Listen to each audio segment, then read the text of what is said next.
Yeah, what's going on, Underwear Crew? Happy New Year! Today I'm going to be giving you guys a list of seasonal weapons that you should definitely grab before the final shape, since after this season ends, these weapons will be going away and added to their associated exotic mission like the others whenever they come back. And who knows when that's going to be, so let's get them while we can. These weapons are in no particular order, and they're also all craftable, so grab the red border so you can craft them if necessary down the line.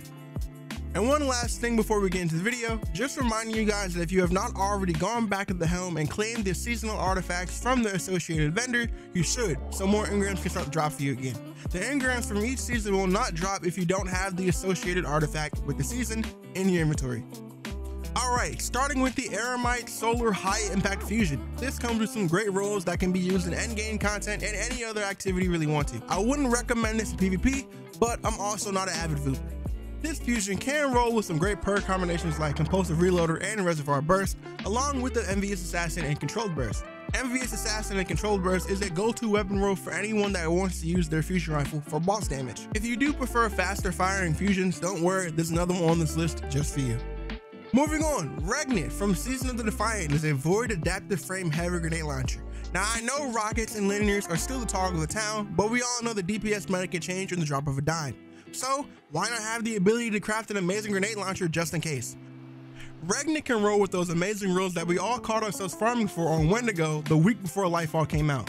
Regnant can roll with the Envious Assassin and auto-loading holster both in the first column, along with Cascade Point and Explosive Light in the second.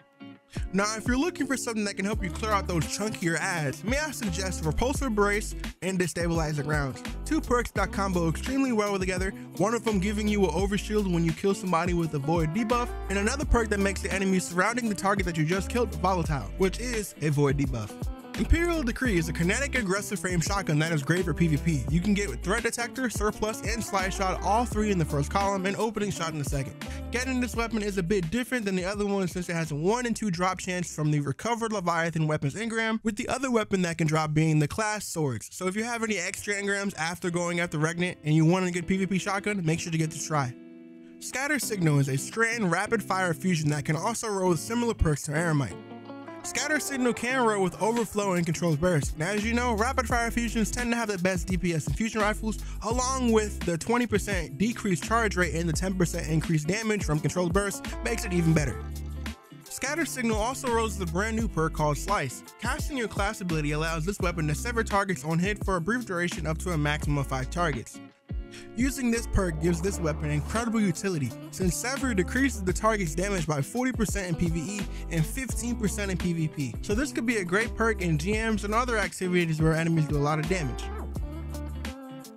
Appetence is a stasis adaptive frame trace rifle, and this trace is great with builds. It can roll Demolitionist, Clown Cartridge, Overflow, Slideways, all in the first column, and Killing Tally, One for All, Headstone, and Wellspring in the second. I 100% should have listed this gun in my stasis build that I posted a couple weeks ago, because it can definitely replace Agriceptor if you don't have access to it. Please go check that video out if you haven't. It's a great build and it synergizes well with this gun. Doom's Partitioner is a void aggressive frame linear fusion rifle that has taken the PvE world by storm with its perks, along with it being a 3-round burst fusion. It can roll with Envious Assassin and Reconstruction to increase that magazine size. I will probably be going with Reconstruction to avoid the hassle of Envious Assassin. The second column has Surrounded for a 40% damage increase when surrounded by 3 or more enemies, which has become way more frequent these past couple of seasons because of the amount of enemies we've been facing. This linear can also roll with Precision Instrument. This perk increases the precision damage up to 25% as you get more precision hits, and since this weapon fires a 3-round burst, it can get to the max stacks in 2 shots. Scalar Potential, Letho Phobia, and Super Cluster have all made waves in the Crucible. Scalar Potential is an arc rapid fire frame pulse rifle with Keep Away and Head Seeker, a tried and true roll for pulse rifles, and if you do want one for 6s, may I recommend Overflow and Focus Fury. It may seem weird, but it is fun when you get it working.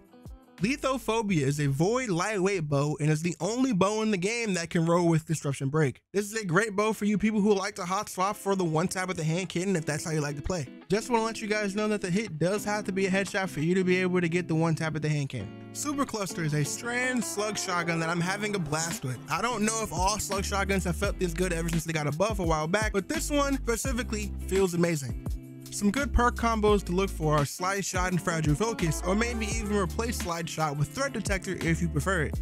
It can also roll with Reconstruction Cascade Point, which I haven't got a chance to use, but it does sound fun. If you would like to try this roll on a regular shotgun, may I suggest Until Its Return from Season of the Deep. It can also roll with basically the same perk combination, but instead of Reconstruction, it's Overflow, and still has Cascade Point. And last but not least, we have the Subjunctive Arc Lightweight SMG, which is a great replacement for those Guardians who don't have Ikelos SMG. It might even be better for some people because I know some of you prefer 900 RPM SMGs. If I had to make a suggestion on what rolls to go for, I would definitely recommend Volt Shot and Stats for All. The reason I'm recommending Stats for All and Volt Shot is because Stats for All activates a increased reload speed when you tag 3 different enemies with damage, and Volt Shot will tag multiple enemies when you activate it. So it's basically a double whammy and you get 2 perks that work amazingly together. And those are all the weapons I suggest you grab before the final shape. If I missed anything, let me know in the comments below, and I hope you're having a great start to your 2024. I love you, and remember, stay spooky. Peace.